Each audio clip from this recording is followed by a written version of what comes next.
여보세요? 네, 며느리야.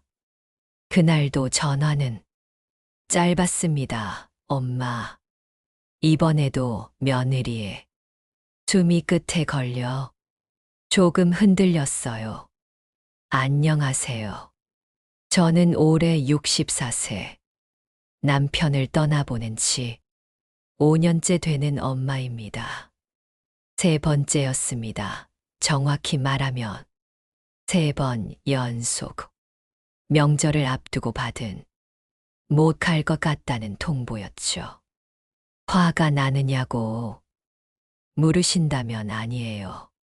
그냥 마음이 축축해진다고 말하고 싶어요. 마른 걸레가 비에 젖듯 소리 없이 무게가 더해지는 그런 축축함. 첫 번째는 작년 추석이었어요. 엄마, 회사에서 갑자기 회식이 잡혔어요. 정말 죄송해요. 두 번째는 설날이었어요. 아이가 갑자기 열이 났어. 병원에 가봐야 할 것 같아요. 그리고 세 번째가 저는 제 손등에 점을 하나 둘 세었어요. 남편이 떠난 뒤에도 명절만큼은 식탁을 꽉 채우는 일로 스스로를 세웠거든요. 반짝거리는 유리 그릇을 햇빛에 닦아놓고 손주들이 좋아하는 달걀 지단을 얇게 붙이고 소고기 장조림을 조금 달게 졸였어요. 준비하는 동안엔 늘 좋았어요. 음식에는 사람을 기다리는 마음이 들어있으니까요. 아, 얘는 이걸 좋아했지. 저건 간을 좀 세게 해달라고 했지. 그런 생각들로 가득한 시간은 행복했어요. 하지만 소화기를 내려놓는 순간 기대가 조용히 빗살처럼 부서져요. 의자 등에 걸어둔 작은 손수건이 바람도 없는데 가볍게 흔들리는 것처럼 보였어요. 말끝은 늘 미안하다는 웃음으로 닫혔고 저는 늘 괜찮다라고 답했어요. 괜찮다고 말하는 건 쉬워요. 그런데 괜찮아지는 건 쉽지 않더라고요. 그날 밤 잠은 쉽게 오지 않았어요. 새로 산 작은 달력을 펼쳐보다가 덥곤 했어요. 제가 손으로 그은 동그라미는 여전한데 사람은 오지 않더라고요. 엄마, 이번에도 회식이 잡혔어요. 아이 열이 올랐어요. 차가 수리 중이라 항상 똑같은 패턴이었어요.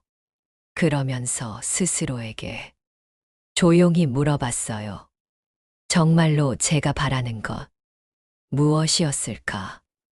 꼭 그날 와야만 사랑이 확인되는 걸까? 아니면 못 오는 사정을 정직하게 듣고 싶었던 걸까? 혹은 오지 못하는 대신 어떤 시간을 함께 정해두는 그런 약속의 형태였을까? 제 질문은 창문에 부딪혀 돌아오는 빗방울처럼 다시 제 안으로 들어왔어요. 그러면서 문득 깨달았어요. 제가 서운해하는 건 오지 않는 것 자체가 아니라 또 핑계인가 싶은 그 마음 때문이었다는 거요. 여러분도 아시겠죠? 그 미묘한 의심에 마음 정말일까? 핑계일까? 하는 그 마음이 사실은 가장 아팠던 거예요. 다음 날 아침, 저는 편지를 쓰기로 했어요. 말로 하면 눈물이 먼저 나올 것 같았거든요. 봉투를 꺼내고 작은 글씨로 천천히 적기 시작했어요. 사랑하는 며느리에게 보고 들은 사실을 먼저 말할게. 여기까지 쓰는데도 1시간이 걸렸어요. 서운했다는 말을 써놓고 지우기를 여러 번 반복했거든요. 혹시 며느리가 상처받을까 봐서요. 지난 3번의 명절 전에 너희는 연달아 오지 못한다는 전화를 했지. 나는 서운했고 걱정도 되었어. 혹시 내가 많이 힘든 건 아닐까? 혹시 우리 관계에 내가 모르는 금이 간 건 아닐까? 이 부분을 쓸 때는 손이 떨렸어요. 혹시 너무 강하게 들릴까 싶어서요. 하지만 결국 썼어요. 이게 제 진심이었으니까요. 나는 알고 싶어. 내가 있는 자리의 진실을. 그래서 부탁이 있어. 못 오게 되면 전날 저녁 8시 이전에 돌려 말하지 말고 사실대로 알려줘. 오지 못한다면 그 대신 D-3일의 영상통화 15분을 하고 D+1일의 점심 40분을 함께 하자. 나는 화내려는 게 아니야. 우리의 시간을 지키고 싶어. 편지를 다 써놓고도 보내지 못했어요. 그냥 책상 위에 그대로 두고 제 손길이 그 위에 오래 머물렀어요. 이렇게 말해도 될까?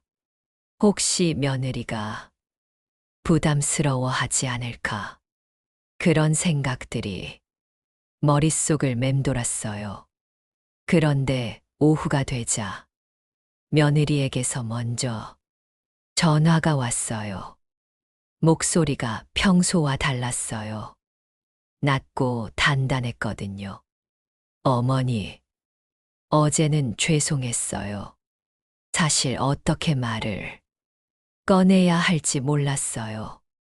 저는 평소처럼 괜찮다라고 말하려다가 문득 다른 말이 입에서 나왔어요. 괜찮다는 말은 잠깐 접을게. 들려줘. 그 말이 제 입에서 자연스럽게 흘러나온 게 스스로도 놀라웠어요. 그때 며느리가 말하기 시작했어요. 원래 돌아오는 주에 쉬는 날이 있었는데 팀에 새로 들어온 직원이 못 나오겠다고 했어. 제가 대신 들어가야 했어요.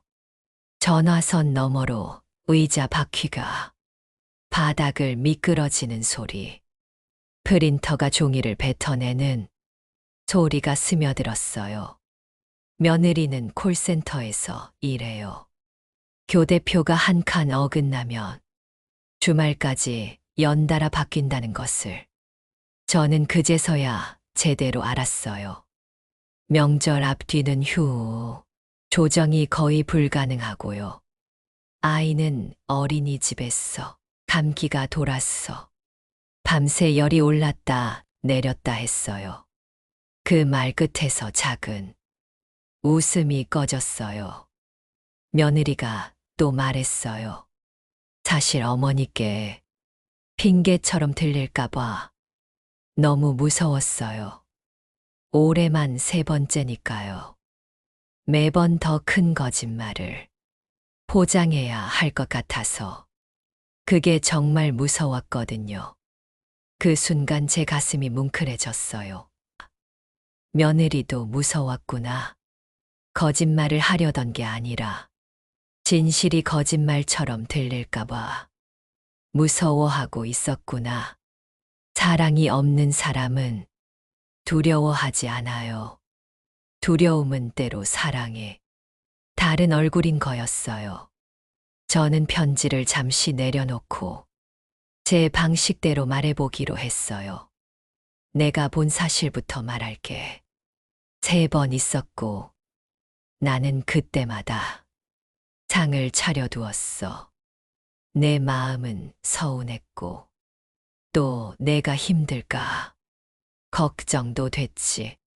내가 바라는 건 겉말이 아니라 내 자리의 사실이야. 그리고 이어서 말했어요. 그래서 부탁을 할게. 못 오면 전날 저녁 8시까지 사실대로 말해줘. 그리고 대신의 시간을 함께 정하자.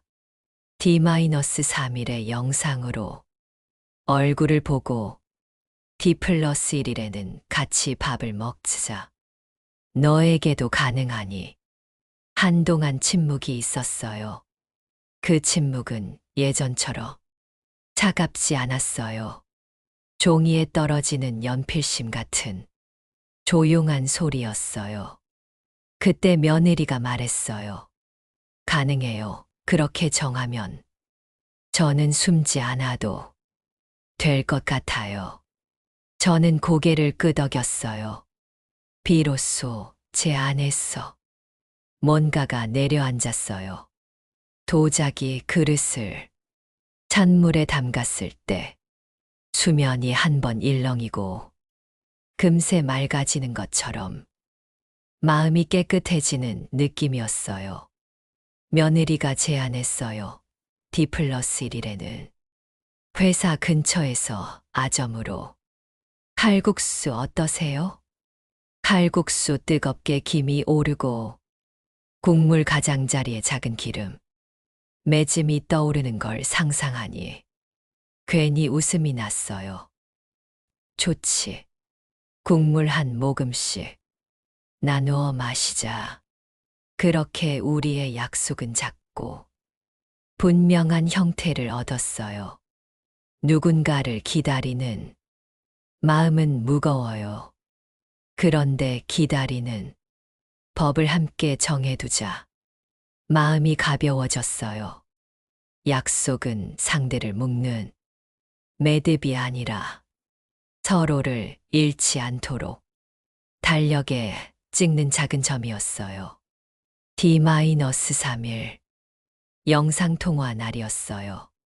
저는 부엌을 조금 정돈했어요. 평소엔 신경 쓰지 않던 배경의 수건도 새로 걸고 휴대폰을 작은 컵받침 위에 세웠어요.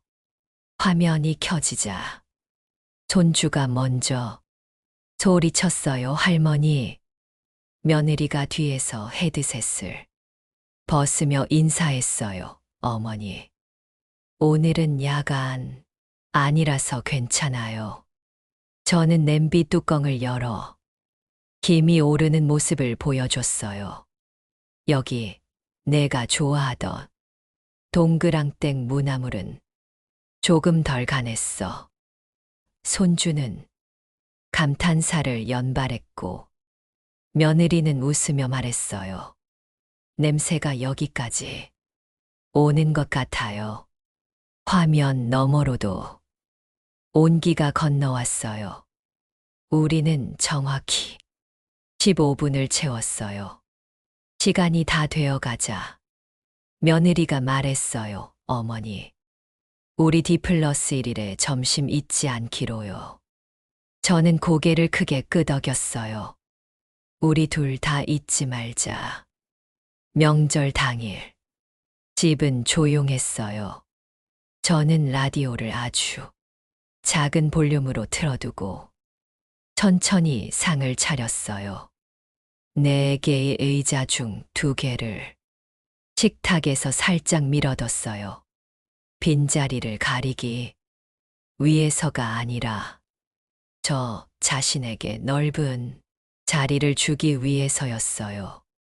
젓가락을 가지런히 놓고 사진을 한 장 찍었어요. 저를 위한 기록이었어요. 혼자 먹는 음식도 혼자만의 시간이니까요. D+1일. 저희는 칼국수집에서 만났어요. 가게는 오전 11시에 문을 열었고 그 시간의 국물은 특히 맑았어요. 며느리는 늦지 않게 도착했어요. 어머니, 죄송하지 않게 오고 싶었어요. 저는 먼저 웃었어요. 오늘은 미안하다는 말보다 고맙다는 말부터 하자. 국물을 한 모금 머금자. 입안이 뜨거웠어요. 며느리가 말했어요, 어머니. 다음 달부터는 스케줄을 미리 확인해서 D-3 영상통화는 꼭 지킬게요. 명절 당일에 못 오면 D+1일은 제가 무조건 잡을게요. 저는 작은 미소로 답했어요. 나는 그 약속을 믿을게. 내가 지키려고 애쓰는 모습을 이미 보고 있으니까. 식당 문을 나서며 약속을 한 줄 더 보탰어요. 거짓말은 금지. 대신 사실만 간단히. 며느리가 따라 말했어요. 사실만 간단히. 그 말은 주문 같았어요. 우리 사이의 공기를 정화하는 짧고 정확한 주문이었어요. 집으로 돌아와 베란다의 화초에 물을 줬어요. 잎 끝에 맺힌 물방울이 또르르 굴러 떨어졌어요. 떼어낸 가지도 물을 받으면 다시 푸르게 서요. 관계도 그럴 수 있어요. 여러분, 제가 64년을 살면서 깨달은 게 있어요. 첫째, 진실은 상처를 남길 수 있지만 거짓은 관계를 남기지 않아요. 둘째, 사랑하는 사람이 두려워한다면 그 두려움부터 들어주세요. 두려움은 때로 사랑의 다른 얼굴이거든요. 셋째, 약속은 상대를 묶는 끈이 아니라 서로를 잃어버리지 않도록 매다는 작은 끈이에요. 4단계 소통 공식. 관찰, 추측 대신 사실을 말하기. 감정, 나는 지금 이런 기분이에요. 욕구, 내가 바라는 건 이거예요. 요청, 이렇게 하면 어떨까요? 지금도 며느리와 저는 약속을 지키고 있어요. 며칠 전에는 며느리가 메시지를 보냈어요. 어머니, 이번 주는 야간이 없어요. D-3의 영상통화할 때 제가 동그랑땡을 따라 만들어 볼게요. 저는 하트를 하나 보냈어요. 표정 없는 문자에도 표정이 깃들더라고요. 이웃 김 여사가 물어봤어요. 며느리 이번에도 못 온대. 예전 같았으면 변명을 늘어놓았을 텐데. 이제는 이렇게 답해요. 못 온 대신 영상통화하고 다음 날 같이 밥 먹기로 했어. 혼내지 그랬어. 혼내면 내 마음은 시원할지 몰라도 다음을 망칠 수 있더라. 나는 다음을 원해. 저는 이제 빈 의자를 무서워하지 않아요.